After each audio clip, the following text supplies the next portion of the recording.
Hello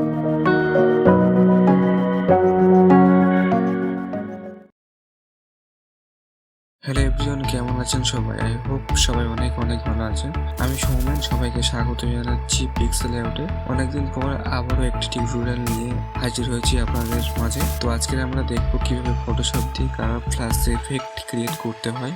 তো চলুন আমি একটা ইমেজ সিলেক্ট করে নিচ্ছি। তো আমরা মূলত এই ইমেজটার উপরে অ্যাপ্লাই করব কালার প্লাস এফেক্ট। একটা কথা বলে নিই যে কালার প্লাস এফেক্ট অনেক রকমভাবে করা যায়, অনেক রকম টেকনিক আছে। তো তার মধ্যে আমি 3টে টেকনিক দেখাবো।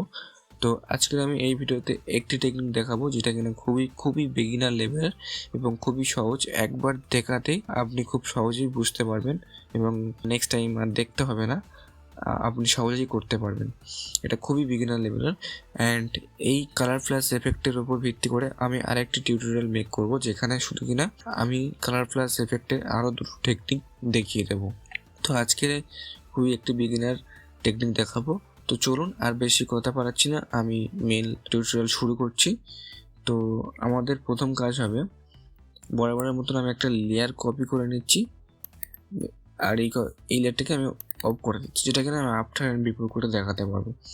তারপরে আমরা একটা অ্যাডজাস্টমেন্ট লেয়ার ক্রিয়েট করবো, যেটা কিনা ব্ল্যাক অ্যান্ড হোয়াইট একটা অ্যাডজাস্টমেন্ট লেয়ার ক্রিয়েট করলাম। করার পরে দেখতে পাচ্ছি এখানে আমাদের পুরো ইমেজটাই ব্ল্যাক অ্যান্ড হোয়াইট হয়ে গেছে। তো আমরা তো চাইছি যে শুধুমাত্র ফ্লাওয়ারটাই কালারিং থাকুক এবং তারপরে ব্ল্যাক অ্যান্ড হোয়াইট থাকুক। তো আমাদের একটা কাজ কমপ্লিট, যেটা কিনা পুরো ইমেজটা ব্ল্যাক অ্যান্ড হোয়াইট হয়েছে।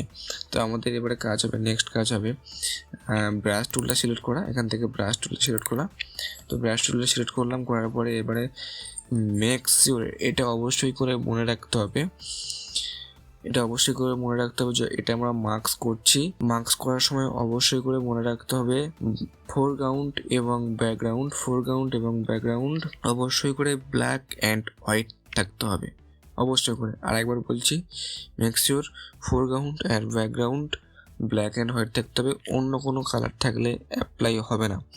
তো তারপরে আমরা এখানে মার্কসের উপরে থাকবে। তারপর ব্রাশ টুলটা সিলেক্ট করার পরে সাইজটা একটু বাড়িয়ে নেব অ্যান্ড হার্ডনেসটা এইরকমটাই থাক, খুব বাড়ালে হবে না।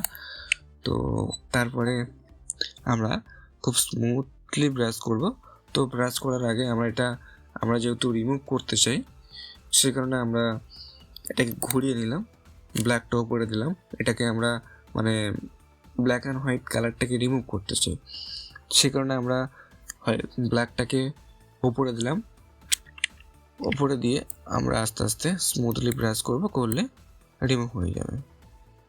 তো ব্রাশ সাইজটা আমি একটু বাড়িয়ে নিচ্ছি। ব্রাশ সাইজ বাড়ানোর কিবোর্ড শর্টকাট হচ্ছে, কিবোর্ডের রাইট সাইড থেকে যে ক্লোজ থার্ড ব্র্যাকেট আছে সেটাকে প্রেস করলে বাড়বে এবং লেফট সাইড থেকে যে ওপেন থার্ড এবং সেকেন্ড ব্র্যাকেট থাকে সেটাকে প্রেস করলে ছোট হবে।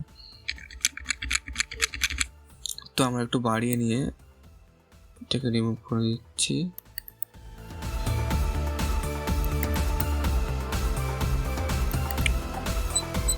আমরা একটু ব্রাশ সাইজটা কমিয়ে নিলাম।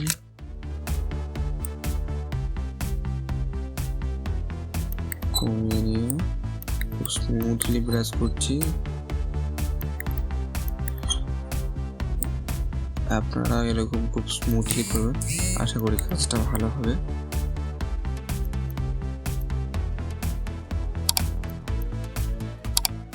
এটা খুবই বিগিনার লেভেলের একটা টেকনিক দেখাচ্ছি আমি, খুবই সহজ। একবার দেখাতেই আশা করি আপনারা বুঝেই ফেলেছেন, আর বেশি কিছু বলার দরকার নেই। এটা খুবই সহজ একটা পদ্ধতি।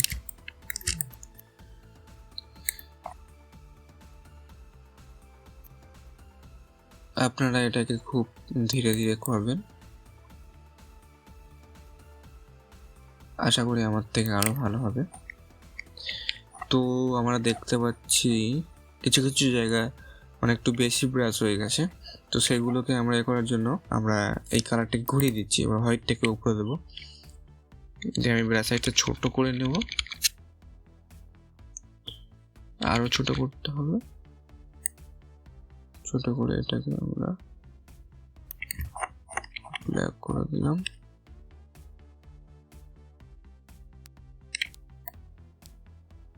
যে জায়গাগুলো বেশি হয়েছে সেই জায়গাগুলো আমরা একটু করে দিচ্ছি। তো এরকমটা থাকলো। আমি আর বেশি করছি না, ভিডিওটা অনেক লং হয়ে যাচ্ছে। তো আশা করি কোথাও কোনো বুঝতে অসুবিধা হয়নি। আর যদি কোনো বুঝতে অসুবিধা হয় তাহলে আমাকে কমেন্ট করবেন, আমি অবশ্যই সেখানে রিপ্লাই দেওয়ার চেষ্টা করব। এবং চ্যানেলটিকে সাবস্ক্রাইব করে আমার পাশেই থাকবেন, আমাকে এগিয়ে যেতে অনেক অনেক সাহায্য করবেন এবং ভিডিওটাকে লাইক দিয়ে নেক্সট টিউটোরিয়াল বানানোর জন্য আমাকে মোটিভেট করবেন। থ্যাংক ইউ সবাইকে।